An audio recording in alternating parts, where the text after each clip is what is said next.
Thank you for downloading the Inca Clock Tower and the things I have seen in its shadow, which, if I may say, is a wonderful electronic photo book that I have been offering for download on my website at the link that you'll see below. Many of you have downloaded it. In fact, so many that we're not going to tell anybody else about this, but we're secretly keeping the downloads open a few more days. I don't know when I'm going to cut it off. I was going to cut it off Friday night. I did, actually, to the rest of the world, but to my loyal YouTubers, we got a couple extra days. I am really pleased with the way the book has turned out, and I know that you guys don't like to, well, I know you've probably either already downloaded it or you don't want to hear about it, but I'm going to thread that needle real quick. I'm going to talk about it just a little bit.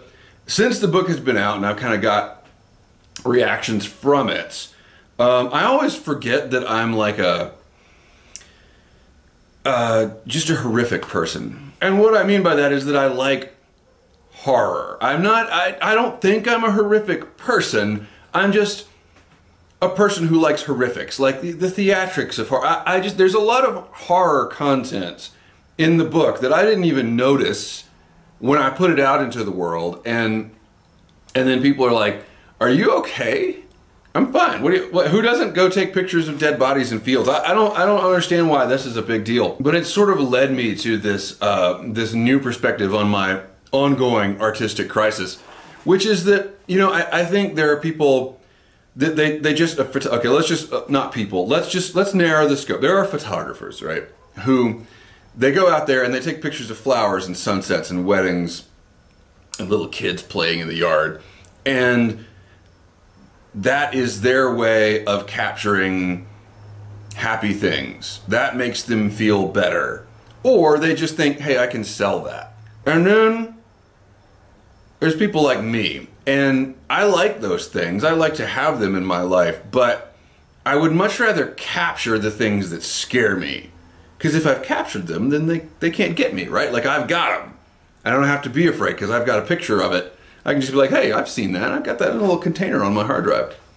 And I think especially living in this area, this feels like probably a bigger deal than it is, because most photographers here, they want to take pictures of the Blue Ridge Mountains and the waterfalls and the beer and the architecture and the Biltmore House, and you screw all that. You know, our stuff is nice, it's fine. But what about this? What about the people that live here? It comes down to, we're a tourist town, right? And tourist towns always have this dark underbelly. Everyone, that you go on vacation and you think, this is the most beautiful place. Nothing could ever be wrong here. Why don't we live here and our lives will be perfect? But it's not. And people do live here and our lives aren't perfect. And people worked in this plant for 100 years. You think their lives were perfect working in a fabrics plant for 100 years? I mean, not that, I'm sure no single person worked there for 100 years.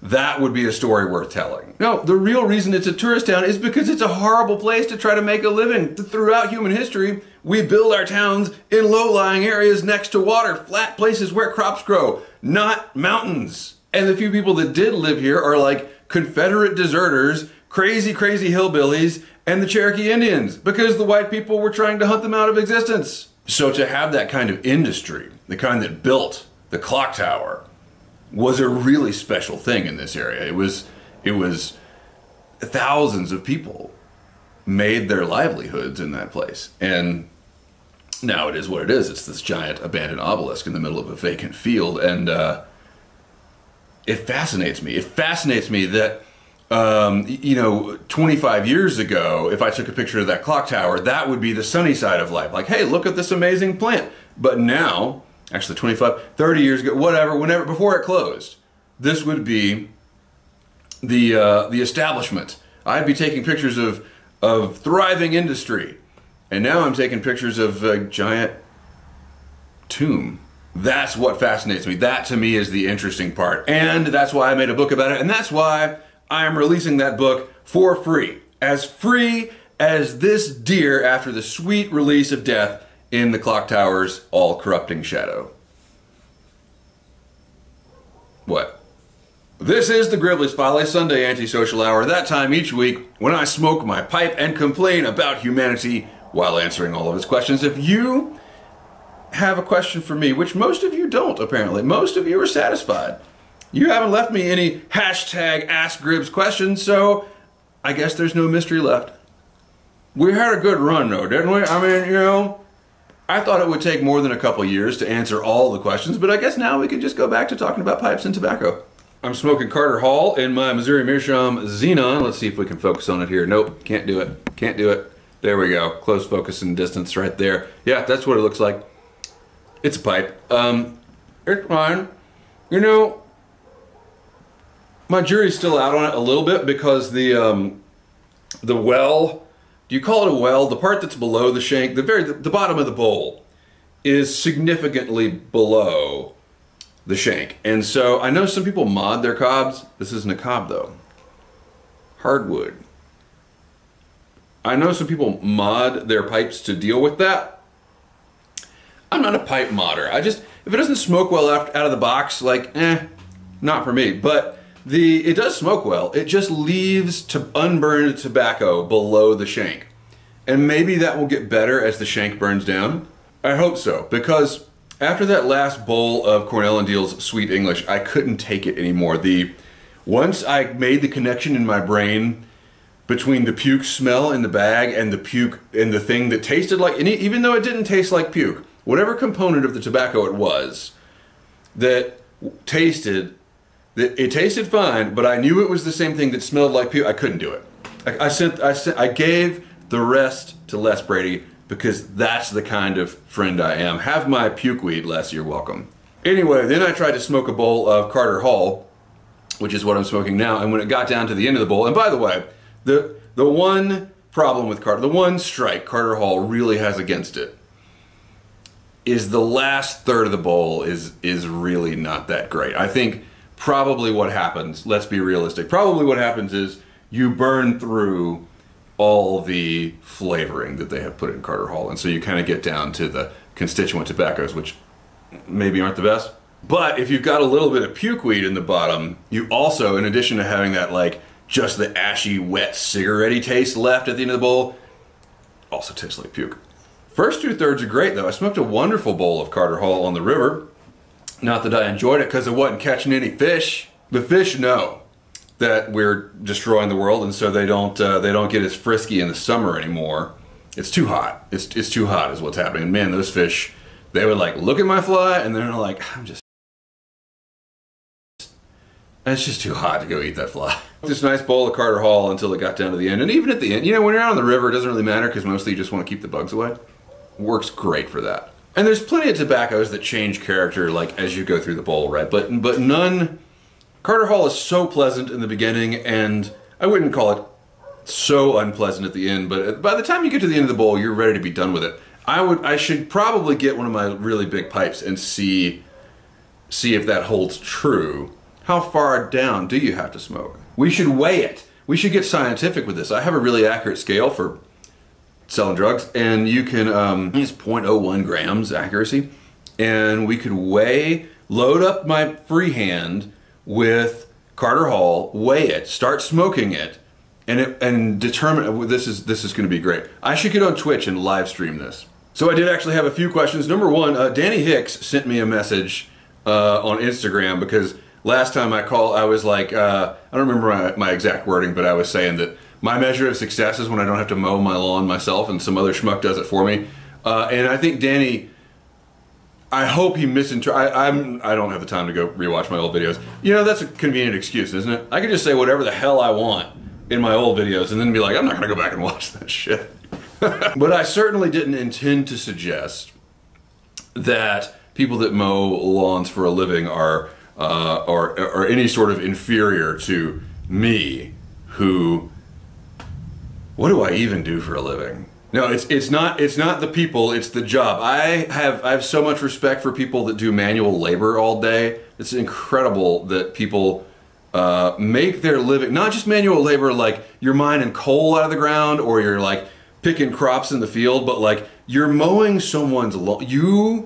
You are maintaining someone else's luxury. That is serious work, not only physically but also just mentally, and that is kind of what I do for a living.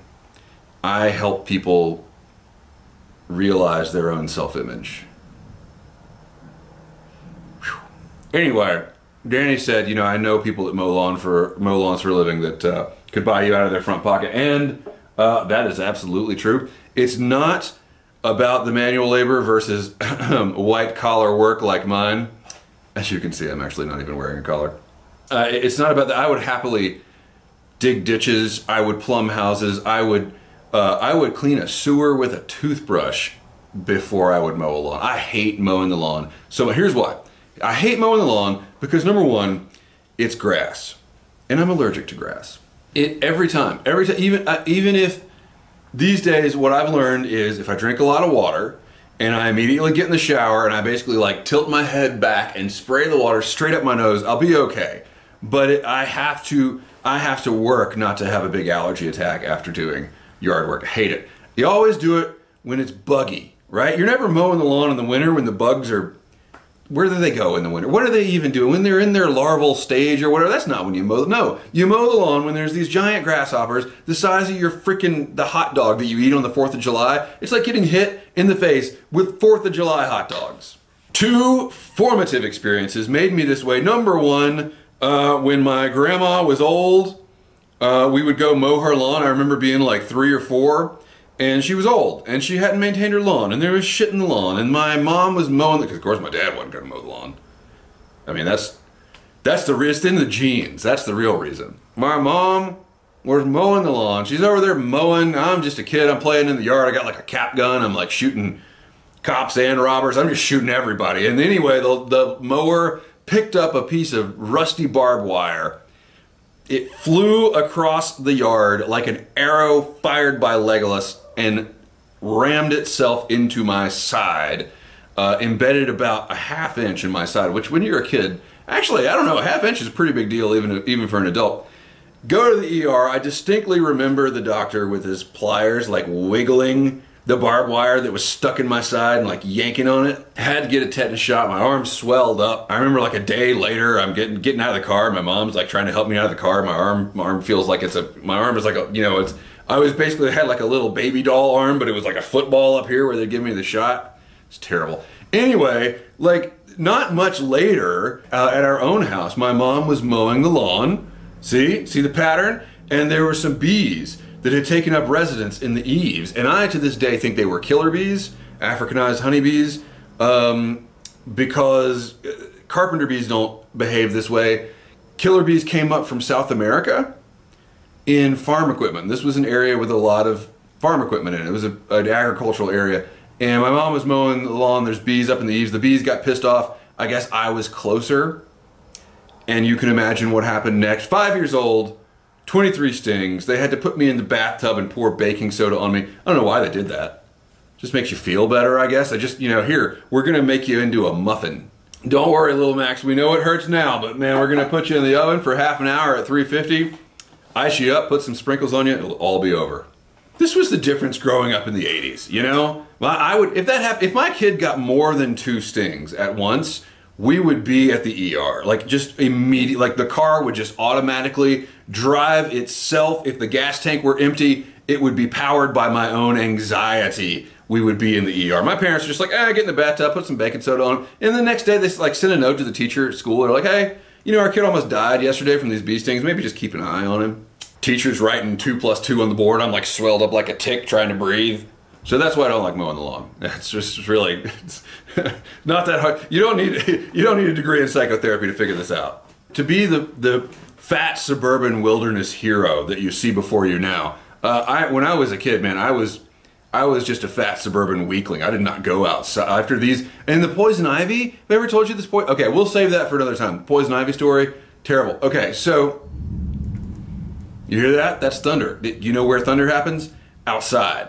No, but I was very much a stay in. That's not true. I mean, I had enjoyable experiences outdoors, but I was not as adventurous as a child as I am as an adult. Another question in that vein that I got was someone asked if I had ever climbed to the top of the clock tower, and I will answer that with a question, which is, do I look like the type of guy that climbs things? No, I don't have any formative experiences climbing tall things, because I've always had more sense than that. You just don't climb things. We have evolved from monkeys, but we lost our tails. We don't have anything to do the hookity gravity swingity thing. We can't do that anymore. I'm not climbing that clock tower. Yeah, we lost our tails, but we gained a prefrontal cortex that says, don't do stupid shit. I did once climb into the powerhouse of an abandoned hydroelectric dam. For some reason. Why did I do that? I think I was shooting photos, of course, but I don't know what possessed me to think, hey, I bet the photos up there are a lot better than they are down here. They weren't. And, you know, when I think about some of the stuff we did as kids, and by kids I mean, you know, old enough to know better, but still able to do the things, so you just kind of did them. It just boggles my mind that we never got more hurt than we did. I did fall off a train trestle once. That sucked. You know what blows my mind is the people that come to Asheville from miles around to die on our waterfalls. They can't resist. They're like, oh, I've got a nice life here in the flatlands. I think I'll go climb some slippery rocks and try to die. Every year somebody dies on a waterfall here, and then my mom gets all worried up because I'm out there taking pictures of waterfalls. She, oh, you're gonna die on the water. I'm not gonna die on the water. The waterfalls look better from the bottom. I'm not, and you can watch my videos. You'll see videos where I'm like, hey, that would be a good shot up there, but I'll never know because I'm not a moron. I have done plenty of risky things and will probably continue to do them to get photos, but if you find my body broken and dead at the bottom of a waterfall, I was murdered. I did not fall off that waterfall. That is not something I would do. I'm also of the opinion that if you fall and die on a waterfall, we should recover your body and give you a proper burial someday. When we get it, when we feel like it, when enough people have been scared out of their minds looking at you floating there for a while, then we'll worry about you. We don't need to be sending search and rescue. There's no one to rescue. It's not a rescue mission. They're dead. Leave them there, let them draw some flies, and then the other tourists might get a lick of sense. Or better yet, have a fishing competition. You know, like see who can cast the farthest to get that moron out of that water. You think I have no empathy. You think I'm just making fun of other people's pain, but honestly, there's High Falls in DuPont State Forest, right? It's like one of the highest waterfalls on this side of the country, and I was standing at the top. There's a covered bridge that goes over the river that is the top of the waterfall, and I was standing there on the covered bridge looking out over the top of the water. There's signs everywhere with skulls on them. People have died here. Do not go toward the water. A couple comes up to me. They're like, hey, how do we get down there? And I'm like, you don't want to go down there. And they're like, why not? Can you see right there? The water has its own horizon. You know, I said a few videos ago that the antisocial persona is a persona, and that I deliver it because that's what my audience. But I will admit, it does come naturally.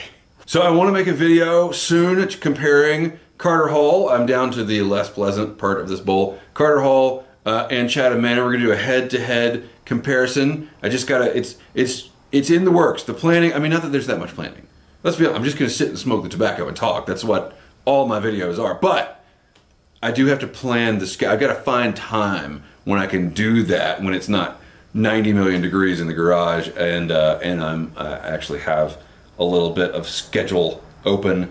But one day, I promise we will compare these two tobaccos. I know you have been staring at the ceiling in the middle of the night, trying to sleep, but you're just wondering, which is better, Carter Hall or Chatham Manor? I'm going to answer that question for you. Thank you so much for watching. Go download my book. It's your last chance. It's going to close in a couple days. Keep the ends out for the ties that bind.